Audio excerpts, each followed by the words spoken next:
तो चलिए अब शुरू करते हैं एक्सप्रेस रिपोर्टर का सिलसिला।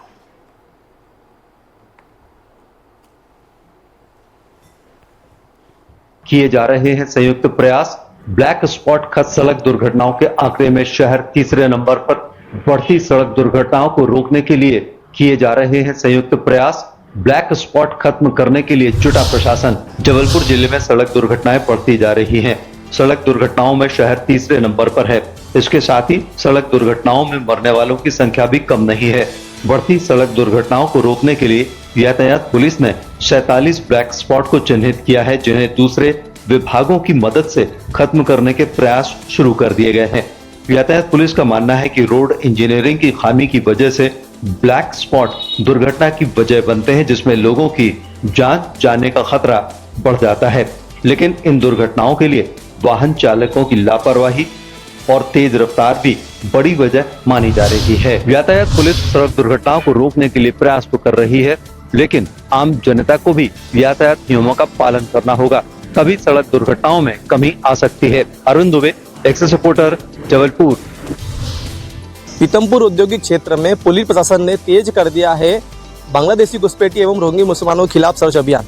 आपको बता दें, धार एसपी मनोज सिंह के निर्देश पर पीतमपुर, बगदून और सागौर थाना पुलिस ने सैकड़ों कंपनियों को चिन्हित कर नोटिस के माध्यम से वहां पर काम कर रहे ठेकेदार एवं कर्मचारियों की जानकारी मांगी है। मुख्य रूप से पुलिस प्रशासन का यह अभियान बांग्लादेशी घुसपैठी एवं रोहिंग्या मुसलमानों के खिलाफ चलाया जा रहा है, क्योंकि पीतमपुर औद्योगिक क्षेत्र में कई बार सुनने में आया है कि यहाँ पर बांग्लादेशी कर्मचारी काम करने के लिए आते हैं। देश में बने तनाव के माहौल को देखते हुए पुलिस किसी भी प्रकार से जोखिम उठाना नहीं चाहती है, इसलिए पुलिस का यह अभियान अब गति पकड़ रहा है। खैर फिलहाल अभी तक ऐसा कोई संदिग्ध अभी सामने नहीं आया। वहीं सागौर थाना ने लगभग अपने क्षेत्र की सारी कंपनियों से जानकारियां साझा कर ली है। वहीं पीतमपुर और बगदून पुलिस अपनी पेनी नजर बनाए बैठी है। जैसे ही कोई संदिग्ध नजर आता है तो उसकी धरपकड़ में किसी भी प्रकार से लापरवाही नहीं बरती जाएगी। पीतमपुर से एक्सप्रेस रिपोर्टर के लिए मैं मनीष यादव। सिलवानी आदिवासी अंचल ग्राम तिनघरा के नहारिया नदी पर ब्रज कारपोरेशन विभाग के अंतर्गत करीब 8 करोड़ रुपए की लागत से कराया जा रहा है पुलों का निर्माण। निर्माण एजेंसी संतोष राय द्वारा निर्माण की समय अवधि लगभग 2 माह से अधिक पूर्ण होने के बावजूद भी नहीं हो सका है निर्माण पुल का पूरा। ग्रामीण अब फिर बारिश में होंगे परेशान। सिलवानी आदिवासी विकास खंड के अंतर्गत आने वाले आदिवासी अंचल ग्राम पंचायत तिनघरा पर स्थित नहारिया नदी पर ब्रज कारपोरेशन विभाग के अंतर्गत निर्माण एजेंसी संतोष राय के द्वारा लगभग 8 करोड़ रुपए से भी ज्यादा लागत से नहारिया नदी पर 2 पुलों का निर्माण कार्य कराया जा रहा है, जिसमें निर्माण एजेंसी ठेकेदार संतोष राय के द्वारा पुल के निर्माण कार्य में लापरवाही बरती जा रही है। ब्रिज कारपोरेशन विभाग के द्वारा ठेकेदार संतोष राय को पुलों के निर्माण कार्य में दी गई समय अवधि में भी निर्माण एजेंसी के द्वारा पुलों का निर्माण कार्य पूर्ण नहीं किया जा सका, बल्कि समय अवधि के अधिक समय बीत गया है। लेकिन इसके बावजूद भी जिम्मेदार ब्रिज कारपोरेशन विभाग के जिले से लेकर प्रदेश के अधिकारी द्वारा लापरवाही बरत रहे हैं। निर्माण एजेंसी पर कोई कार्रवाई नहीं की गई है, जिसके कारण निर्माण एजेंसी द्वारा धीमी गति से पुलों का निर्माण कार्य किया जा रहा है, जिसका खामियाजा ग्रामीणों को भुगतना पड़ रहा है। पुल निर्माण न होने के कारण आदिवासी अंचल के करीब 20 गाँव के लगभग 15,000 लोगों को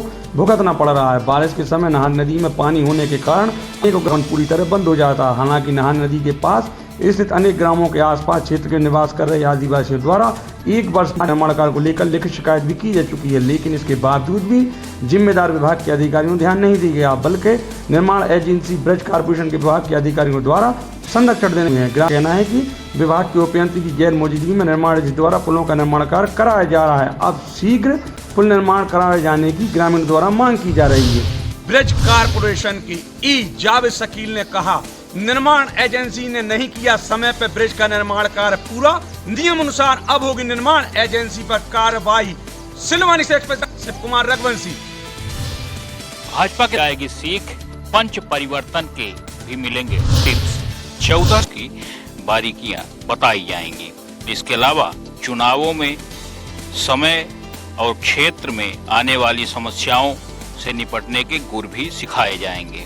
सांसद विधायकों को स्वयं के सोशल मीडिया के प्रबंधन से लेकर मंच परिवर्तन के टिप्स भी दिए जाएंगे और किसी भी विवादित बयान से कैसे दूर रहना है, इन सब चीजों की जानकारी भारतीय जनता पार्टी के 3 दिवसीय प्रशिक्षण शिविर में दी जाएगी।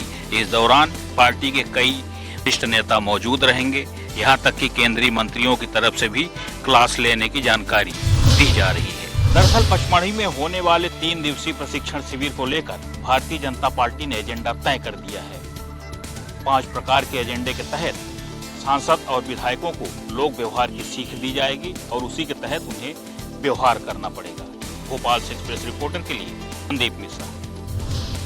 हिस्ट्री शीटर सूदखोर रोहित तोमर के निवास में क्राइम ब्रांच की टीम पिछले 10 घंटे से छापेमार कार्रवाई कर रही है और कई सारे अवैध दस्तावेज, बंदूक, कारतूस जब्त किए गए हैं। राजधानी रायपुर के सूदखोर तोमर बंधुओं के घर से 25 सदस्यीय क्राइम ब्रांच की रवाना हो चुकी है।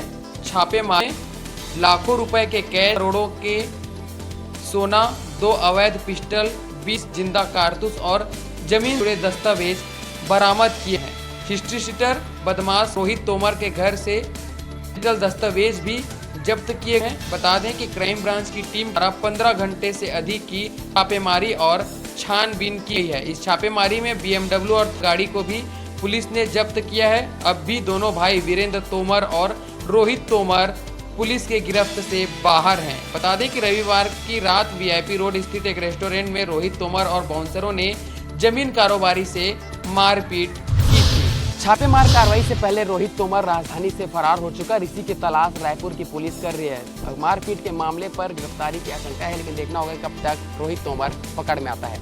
एक्सप्रेस रिपोर्टर रायपुर से गोपी कृष्ण साहू। कोरोना की लहर में हॉटस्पॉट बने इंदौर शहर में लगातार कोरोना के मरीज सामने आ रहे हैं। पिछले 24 घंटे में इंदौर में कोरोना का एक और मरीज पाया गया है। 65 वर्षीय बुजुर्ग की अहमदाबाद की ट्रेवल हिस्ट्री भी मिली है। CHMO के मुताबिक मरीज को होम आइसोलेट किया गया है। अभी उसकी स्थिति सामान्य है। इसके सहित इंदौर में अब तक 24 कोरोना के पॉजिटिव पाए गए हैं। इनमें से 7 मरीज बाहर के हैं। इंदौर में अभी 7 एक्टिव केस कोरोना के हैं। इधर मध्य प्रदेश में कोविड-19 के ओमिक्रॉन वेरिएंट की नई सब लाइजिंग की पुष्टि हुई है। यह पुष्टि पुणे स्थित नेशनल इंस्टीट्यूट ऑफ वायरोलॉजी में कराई गई जीनोमा सीक्वेंसिंग के जरिए हुई है। इंदौर में 7 कोविड पॉजिटिव मरीजों के होल जीनोमा सीक्वेंसिंग रिपोर्ट में 2 सब लाइजिंग XFG और LF.7.9 पाए गए हैं। ये वर्तमान में राज्य में सक्रिय है। हाल ही में MGM मेडिकल कॉलेज इंदौर को मिली रिपोर्ट के अनुसार इन 7 सैंपलों में से 5 से XFG लाइजिंग पाई गई है, जबकि 2 नमूनों में LF.7.9 की पहचान हुई है। ये दोनों ओमिक्रॉन BA.2 जैसे संबंधित हैं। इनका परीक्षण ऑक्सफोर्ड नैनोपर सीक्वेंसिंग प्लेटफॉर्म के जरिए किया जा रहा है। वहीं कोरोना को लेकर पुणे पहुंचाई गई रिपोर्ट के अंदर भी ओमिक्रॉन वेरिएंट की पुष्टि हुई है। इंदौर से एक्सप्रेस रिपोर्टर विकास सिंह सोलंकी। योगी सरकार में प्रतापगढ़ में लगातार शिक्षा का ऊंचा स्थान देखने को मिल रहा है। जिला बेसिक शिक्षा अधिकारी भूपेंद्र सिंह के नेतृत्व में सड़वा चंद्रिका क्षेत्र के रामपुर प्राण प्राथमिक विद्यालय में पढ़े हुए बच्चे लगातार टॉप कर रहे हैं। प्रतापगढ़ में उत्तर प्रदेश के मुख्यमंत्री योगी आदित्यनाथ के सपनों को लगातार साकार कर रहा है शिक्षा विभाग। जिला शिक्षा बेसिक अधिकारी भूपेंद्र सिंह के नेतृत्व में लगातार शिक्षा का पायदान ऊंचा दिख रहा है। आपको बता दें, सड़वा चंद्रिका क्षेत्र के रामपुर प्राण में एक ऐसा प्राथमिक विद्यालय है जिनमें पढ़े हुए बच्चे लगातार टॉप कर रहे हैं। आपको बता दें, पिछली बार 3 बच्चों ने ऑल इंडिया सैनिक स्कूल में टॉप किया था। इस बार 30 बच्चों ने ऑल इंडिया सैनिक स्कूल में टॉप करके अपने माता पिता और शिक्षा विभाग का नाम ऊंचा करने का काम किया है। प्रतापगढ़ के सड़वा चंद्रिका क्षेत्र के प्राथमिक विद्यालय रामपुर प्राण में पढ़ने वाले बच्चों ने ऑल इंडिया सैनिक स्कूल में 30 बच्चों ने टॉप किया है। अंजनी सिंह मास्टर के पढ़ाए हुए बच्चे लगातार टॉप करके अपने माता पिता और जिला बेसिक शिक्षा अधिकारी भूपेंद्र सिंह का नाम रोशन कर रहे हैं। पिछली बार ऑल इंडिया सैनिक स्कूल में 3 बच्चों ने टॉप किया था, तो उत्तर प्रदेश के डिप्टी CM ब्रजेश पाठक पहुंचकर बच्चों को सम्मानित करने का काम किया था। इस बार 30 बच्चों ने जो है ऑल इंडिया सैनिक स्कूल में टॉप करके अपने जनपद का नाम रोशन किया है। Dipendra Kumar Singh, express reporter, Pratapgarh. जहां सरकार खेती को लाभ का धंधा बनाना चाहती है, वहीं दूसरी ओर किसानों को उनके फसल बेचने में काफी दिक्कतों का सामना करना पड़ रहा है। एक और जहां मूंग का पंजीयन नहीं हो रहा है, तो तुअर की खरीदी में भी गड़बड़ी नजर आ रही है। नाफेड द्वारा तुअर खरीदी में गड़बड़ी से किसान परेशान। मूंग का पंजीयन अब तक नहीं हुआ शुरू। कांग्रेस देंगी सौसर SDM के नाम ज्ञापन। क्षेत्र के किसानों को इस खरीफ सीजन में तुअर और मूंग की खरीदी को लेकर भारी समस्याओं का सामना करना पड़ रहा है। नाफेड द्वारा तुअर खरीदी की शुरुआत तो कर दी गई, लेकिन खरीदी प्रक्रिया में गंभीर अनियमितताएं सामने आ रही है। किसानों का कहना है कि तुअर खरीदी के लिए शासन द्वारा निर्धारित नियम के अनुसार प्रति हेक्टेयर 10 क्विंटल तक तुअर बेचना अनुमत है, लेकिन खरीदी पोर्टल पर उनके खसरे में दर्ज गिरदावरी में फसल कम दिख रही है, जिसके कारण महज 50 से 1 क्विंटल तक तुअर बेचने की अनुमति मिल रही है। इस गिरदावरी में गड़बड़ी को लेकर किसानों में भारी नाराजगी है। तो दूसरी ओर मूंग खरीदी के लिए अब तक पंजीयन शुरू नहीं किया गया है, जिससे मूंग उपजाने वाले किसान भी असमंजस और चिंता में है। किसानों की इस समस्याओं को लेकर जल्द ही कांग्रेस विधायक के नेतृत्व में सौसर एसडीएम कार्यालय को ज्ञापन सौंपेगी। पार्टी ने यह भी संकेत दिया कि अगर प्रशासन और संबंधित विभाग ने समाधान नहीं किया तो वे धरना या आंदोलन का रास्ता भी अपना सकती है। किसानों और जनप्रतिनिधियों की मांग है कि किसानों की गिरदावरी की पुनः सत्यापन किया जाए, पोर्टल की गड़बड़ियों को दुरुस्त किया जाए, मूंग का पंजीयन तुरंत शुरू किया जाए। यदि जल्द समाधान नहीं हुआ तो यह मुद्दा राजनीतिक रूप भी ले सकता है। बिजली न होने के कारण और मूंग का पंजीयन न होने के कारण किसानों के सामने समस्याएं है। तो इसके विरोध में सौसर विधायक विजय चौरे ने कहा कि वे सौसर एसडीएम को ज्ञापन देंगे और जरूरत पड़ी तो आंदोलन भी करेंगे। देखना है कि आगे यह मामला क्या मोड़ लेता है। सौसर से एक्सप्रेस रिपोर्टर दिनेश धारपुरे।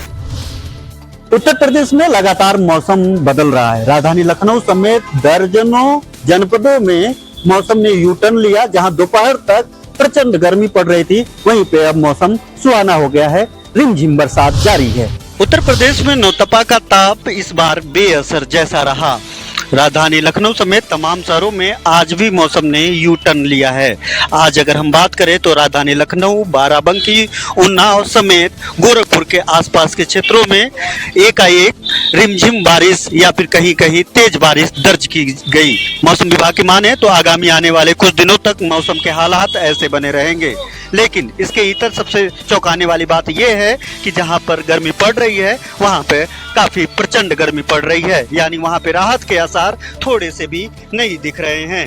अब देखने वाली बात होगी कि आगामी आने वाले दिनों में मौसम विभाग ने साफ तौर पे कहा है कि ये जो उठापटक मौसम का चल रहा है, इससे आम जनजीवन अस्त व्यस्त दिखेगा, क्योंकि इससे लोगों की तबीयत खराब हो सकती है। एहतियातन के तौर पे लोगों से कहा गया है कि ऐसे में पानी और खास तौर पे गंदगी से बचते हुए दिखाई दे। नौतपा का ताप भी इस साल बेअसर रहा। मौसम प्री मानसून के जरिए आमद कर चुकी है। अब देखने वाली बात होगी कि इसका असर आगामी कितने दिनों तक बना हुआ होता है, क्योंकि जहाँ पे गर्मी पड़ रही है वहाँ पे प्रचंड गर्मी पड़ रही है। लखनऊ से एक्सप्रेस रिपोर्टर घनश्याम निशान चौरसिया। हमीरपुर डिपो का बड़ा बुरा हाल। यात्री प्रतीक्षालय कक्ष में गंदगी का अंबार, वहीं पूछताछ कक्ष में कर्मचारी रहते हैं नदारद, जिससे यात्रियों को अपने गंतव्य स्थान तक जाने के लिए डिपो ढूंढने में परेशानी का सामना करना पड़ता है।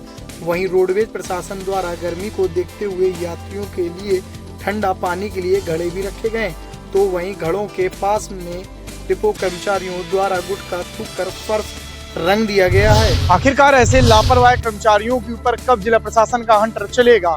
एक्सप्रेस रिपोर्टर के लिए धर्मेंद्र महाजन, हमीरपुर। ग्वालियर के जीवाजी विश्वविद्यालय के 3 प्रोफेसरों के खिलाफ विश्वविद्यालय थाने में एफआईआर दर्ज की गई। यह एफआईआर कूट रचित दस्तावेज करने के मामले में दर्ज की गई है। दरअसल मुरैना के झुंडपुरा में फर्जी शिव शक्ति कॉलेज में फर्जी तरीके से प्राचार्य पद पर कूट रचित दस्तावेजों के आधार पर यूनिवर्सिटी के पूर्व अतिथि शिक्षक डॉक्टर अरुण शर्मा की नियुक्ति कर दी गई थी। ये नियुक्ति कागजों में की गई थी। बताया गया है कि डॉक्टर अरुण शर्मा का जीवाजी विश्वविद्यालय के प्रोफेसर डीएन गोस्वामी, प्रोफेसर विवेक बापट और प्रोफेसर ए.के. हलवे ने इंटरव्यू लिया है। उसके बाद अरुण शर्मा की नियुक्ति झुंडपुरा के शिव शक्ति कॉलेज में की गई है।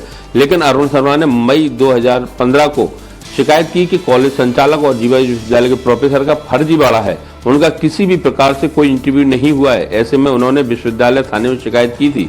एक लंबी जांच के बाद यूनिवर्सिटी के 3 प्रोफेसरों के खिलाफ मामला दर्ज किया गया है। इस मामले में प्रोफेसर अरुण शर्मा की मांग है कि इन प्रोफेसरों को तत्काल पुलिस गिरफ्तार कर उनसे पूछताछ करे, ताकि अन्य घोटालों का भी खुलासा हो सके। ग्वालियर से एक्सप्रेस रिपोर्टर विनोद शर्मा।